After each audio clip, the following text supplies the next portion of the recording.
this video we will study the non-homogeneous linear partial differential equation with constant coefficient. Suppose equation is given in the form phi of d dash z equal to capital F of xy. ठीक है.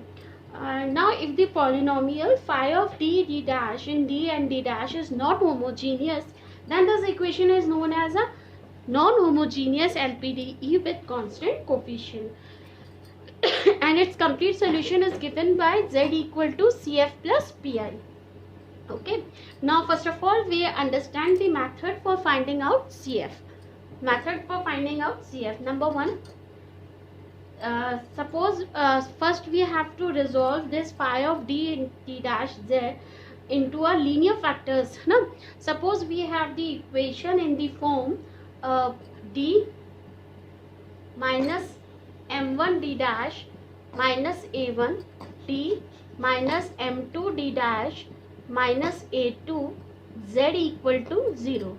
In this case CF will be equal to e to the power a1x f1 y plus m1 x plus e to the power a2x f2 y plus m2 x. So here we have the positive value. In this we have the positive value. When all the value here are negative, then we will take it as the positive value. Let us have the numerical for this method. Suppose we have to solve the LPDE given as d plus d dash minus 1 into d plus 2d dash minus 2 z equal to 0. See here m equal to minus 1, m1 is equals to minus 1, a1 is equals to 1.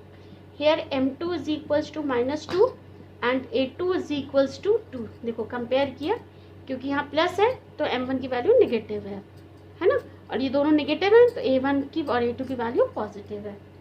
तो आपका CF क्या आ जाएगा, सीधा सीधा e to the power x f1 y minus x plus e to the power 2x f2 y minus 2x. अब आपका Q 0 है, इधर राइट हैंड साइड आपकी वैल्यू 0 है, यानी PI भी आपका 0 होगा. तो इसलिए आपका सीधे सीधे सॉल्यूशन हो जाएगा z equal to e to the power x f1 y minus x plus e to the power 2x f2 y minus 2x. ठीक है, हम क्यों मत लिखिए, आप लिख लो, क्योंकि PI आपका 0 है तो आपको total solution z equal to CF आ जाएगा. PI क्यों 0 है, क्योंकि PI राइट हैंड साइड पर डिपेंड करता है और राइट हैंड साइड हमारी ऑलरेडी इक्वल टू 0 गिवन है. Now we have the case 2. Case 2 is in the case of repeated factors, है ना. केस 2 हमारा क्या होगा, when we have the repeated factors. Suppose हमारे पास क्या दे रखा है, हमें इक्वेशन दे रखी है d minus m d dash minus a का whole square z equal to 0. इस केस में हमारा CF जो होगा वो हो जाएगा आपका e to the power ax f1 y plus mx plus x e to the power ax f2 y plus mx. ठीक है, अगर 3 होते हैं तो plus x square e to the power ax f3 y m plus y plus mx हो जाता. ठीक है, now we have the let us have the example based on this. Suppose आपके पास क्वेश्चन आपको गिवन है कि we have to solve r plus 2s plus t plus 2q plus 2p plus 2q plus z equal to 0. R S T P Q की हम value लिख लेते हैं. आर की वैल्यू होती है हमारी, इस इक्वेशन को हम डी में लिखते हैं, आर की वैल्यू होती है del square z over del x square यानी डी स्क्वायर, प्लस 2s की वैल्यू होती है del square z over del x del y यानी 2d डैश होगी, प्लस t की वैल्यू होती है del square z over del y square यानी ये हो जाएगा d डैश स्क्वायर. p की वैल्यू होती है p की वैल्यू होती है del z over del x यानी d हो गया. q की वैल्यू होती है del z over del y यानी d डैश हो गया, प्लस 1 z इक्वल टू 0. तो देखो इसको हम लिख सकते हैं d प्लस डी डैश का होल स्क्वायर प्लस 2 इन दोनों में से कॉमन ले लें तो ये हो जाएगा d plus d dash plus 1 of z equal to 0।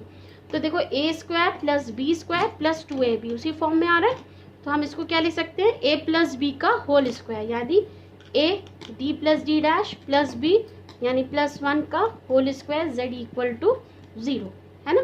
तो इस केस में हमारा CF क्या आ जाएगा, देखो यहाँ पर हमारी, पहले यहाँ लिख देती हूँ, यहाँ हमारी m की वैल्यू -1 है और a की वैल्यू भी -1 है, तो CF आ जाएगा हमारा e to the power minus x f1 y minus x plus x e to the power minus x f2 y minus x.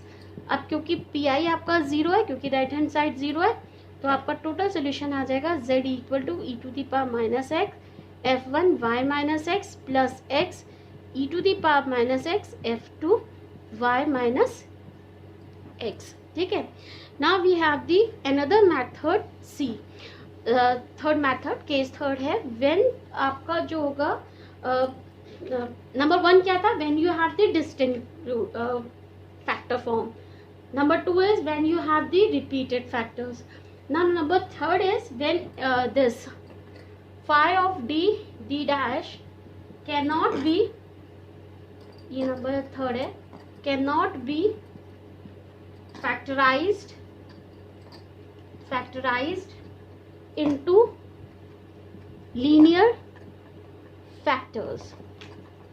ठीक है, अगर हम इसको लीनियर फैक्टर हम नहीं कर सकते, suppose we consider the equation d minus d dash का square z equal to 0, you can see that we can not factorise this given quotient.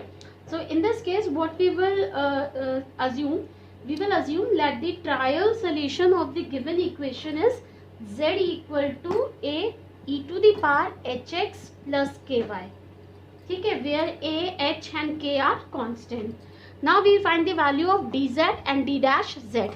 तो d of z is equals to h a e to the power hx plus ky and d dash square z is equals to, first time करेंगे with respect to y, फिर second time करेंगे तो क्या आ जाएगी, k square a e to the power hx plus ky। ठीक है, now we put the value of d of z and d dash z square in the given equation.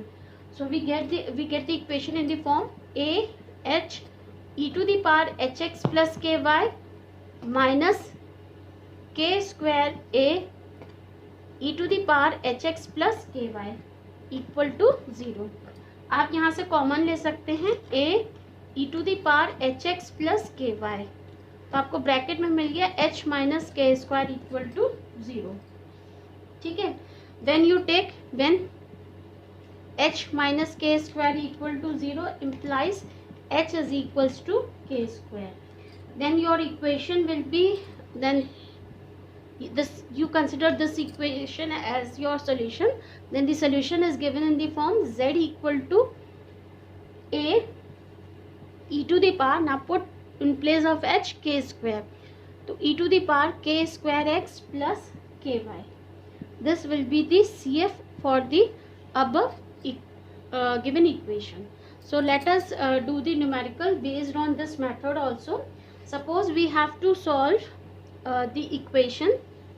Suppose we have to solve the equation d square plus d dash square minus p square z equal to 0.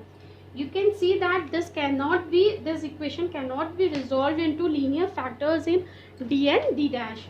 So we will find out the value of d square z and d dash square z by assuming let z equal to a e to the power hx plus ky.